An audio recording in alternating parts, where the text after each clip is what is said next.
Hello everyone.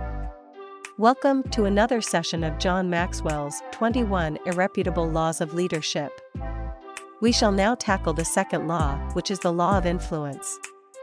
The true measure of leadership is influence, nothing more, nothing less. If you don't have influence, you will never be able to lead others. So how do you measure influence? Here's a story to answer that question. In late summer of 1997, people were jolted by two events that occurred less than a week apart: the deaths of Princess Diana and Mother Teresa. On the surface, the two women could not have been more different. One was a tall, young, glamorous princess from England who circulated in the highest society. The other, a Nobel Peace Prize recipient, was a small, elderly Catholic nun born in Albania, who served the poorest of the poor in Calcutta, India. What's incredible is that their impact was remarkably similar. In a 1996 poll published by the London Daily Mail, Princess Diana and Mother Teresa were voted in first and second places as the world's two most caring people. That's something that doesn't happen unless you have a lot of influence. How did someone like Diana come to be regarded in the same way as Mother Teresa? The answer is that she demonstrated the power of the law of influence. The question of leadership. Princess Diana has been characterized in many ways. But one word that I've never heard used to describe her is leader. Yet that's what she was. Ultimately, she didn't make an impact because she once had a title. She made things happen because she was an influencer, and leadership is influence, nothing more, nothing less. Leadership is not. People have so many misconceptions about leadership. When they hear that someone has an impressive title or an assigned leadership position, they assume that he is a leader. Sometimes that's true. But titles don't have much value when it comes to leading. True leadership cannot be awarded, appointed, or assigned. It comes only from influence, and that can't be mandated. It has to be earned. The only thing a title can buy is a little time, either to increase your level of influence with others or to erase it. There are plenty of misconceptions and myths that people embrace about leaders and leadership. Here are 5 common ones. 1. The management myth. A widespread misunderstanding is that leading and managing are one and the same. Up until a few years ago, books that claimed to be on leadership were often really about management. The main difference between the two is that leadership is about influencing people to follow, while management focuses on maintaining systems and processes. As former Chrysler chairman and CEO Lee Iacocca Riley commented, sometimes even the best manager is like the little boy with the big dog, waiting to see where the dog wants to go so that he can take him there. The best way to test whether a person can lead rather than just manage is to ask him to create positive change. Managers can maintain direction, but they can't change it. To move people in a new direction, you need influence. 2. The entrepreneur myth. Frequently, people assume that all salespeople and entrepreneurs are leaders. But that's not always the case. You may remember the Ronco commercials that appeared on television years ago. They sold items such as the Geomatic, Pocket Fisherman, and Insight Special Egg Scrambler.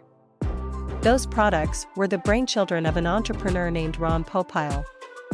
Called the salesman of the century, he has also appeared in numerous infomercials for products such as spray-on relief for baldness and food dehydrating devices. Popeil is certainly enterprising, innovative, and successful, especially if you measure him by the $300 million in sales his products have earned. But that doesn't make him a leader. People may be buying what he has to sell, but they're not following him. At best, he is able to persuade people for a moment, but he holds no long-term influence with them. 3. The knowledge myth. Sir Francis Bacon said, "Knowledge is power." Most people, believing power is the essence of leadership, naturally assume that those who possess knowledge and intelligence are leaders. But that isn't automatically true. You can visit any major university and meet brilliant research scientists and philosophers whose ability to think is so high that it's off the charts, but whose ability to lead is so low that it doesn't even register on the charts. IQ doesn't necessarily equate to leadership. 4. The pioneer myth. Another misconception is that anyone who is out in front of the crowd is a leader. But being first isn't always the same as leading. For example, Sir Edmund Hillary was the first man to reach the summit of Mount Everest. Since his historic ascent in 1953, many people have followed him in achieving that feat, but that doesn't make Hillary a leader. He wasn't even the leader on that particular expedition. John Hunt was. And when Hillary traveled to the South Pole in 1958 as part of the Commonwealth Transantarctic Expedition, he was accompanying another leader, Sir Vivian Fuchs. To be a leader, a person has to not only be out front, but also have people intentionally coming behind him, following his lead, and acting on his vision. 5. The position myth. As mentioned earlier, the greatest misunderstanding about leadership is that people think it is based on position, but it's not. Stanley Hufty affirmed, "It's not the position that makes the leader, it's the leader that makes the position." Look at what happened several years ago at Corgent, the advertising agency formerly known as Saatchi Saatchi. In 1994, institutional investors at Saatchi Saatchi forced the board of directors to dismiss Maurice Saatchi, the company's CEO. What was the result? Several executives followed him out. So did many of the company's largest accounts, including British Airways and Mars, the candy maker. Saatchi's influence was so great that his departure caused the company's stock to fall immediately from $8.58 to $4 per share. What happened is a result of the law of influence. Saatchi lost his title and position, but he continued to be the leader. Who's the real leader? I personally learned the law of influence when I accepted my first job out of college at a small church in rural Indiana. I went in with all the right credentials. I was hired as the senior pastor, which meant that I possessed the position and title of leader in that organization. I had the proper college degree. I had even been ordained.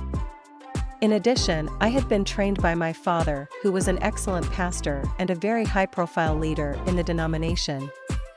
It made for a good-looking resume, but it didn't make me a leader.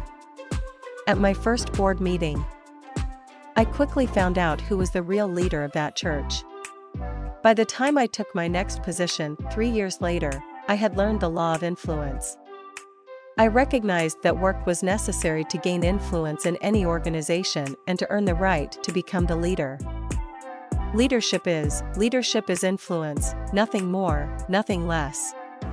When you become a student of leaders, ASIM, you recognize people's level of influence in everyday situations all around you. If you really want to find out whether your people are capable of leading, send them out to volunteer their time in the community. If they can get people to follow them while they're serving at the Red Cross or their local church, then you know that they really do have influence and leadership ability. From commander to private to commander-in-chief. One of my favorite stories that illustrates the law of influence concerns Abraham Lincoln. In 1832, years before he became president, young Lincoln gathered together a group of men to fight in the Black Hawk War. In those days, the person who put together a volunteer company for the militia often became its leader and assumed a commanding rank. In this instance, Lincoln had the rank of captain, but Lincoln had a problem. He knew nothing about soldiering. He had no prior military experience, and he knew nothing about tactics. He had trouble remembering the simplest military procedures. For example, one day Lincoln was marching a couple of dozen men across a field and needed to guide them through a gate into another field. But he couldn't manage it. Recounting the incident later, Lincoln said, "I could not for the life of me remember the proper word of command for getting my company endwise." Finally, as we came near the gate, I shouted, "This company is dismissed for 2 minutes, when it will fall in again on the other side of the gate." As time went by, Lincoln's level of influence with others in the militia actually decreased. While other officers proved themselves and gained rank, Lincoln found himself going in the other direction. He began with the title and position of captain, but they did him little good. He couldn't overcome the law of influence. By the end of his military service, Abraham Lincoln found his rightful place, having achieved the rank of private. Fortunately for Lincoln, and for the fate of our country, he overcame his inability to influence others. He followed his undistinguished career in the military with stints in the Illinois State Legislature and the U.S. House of Representatives. But over time and with much effort and personal experience, he became a person of remarkable influence and impact. Here is a favorite leadership proverb: "He who thinks he leads, but has no followers, is only taking a walk." If you can't influence others, they won't follow you. And if they won't follow, you're not a leader. That's the law of influence. No matter what anybody else tells you, remember that leadership is influence, nothing more, nothing less.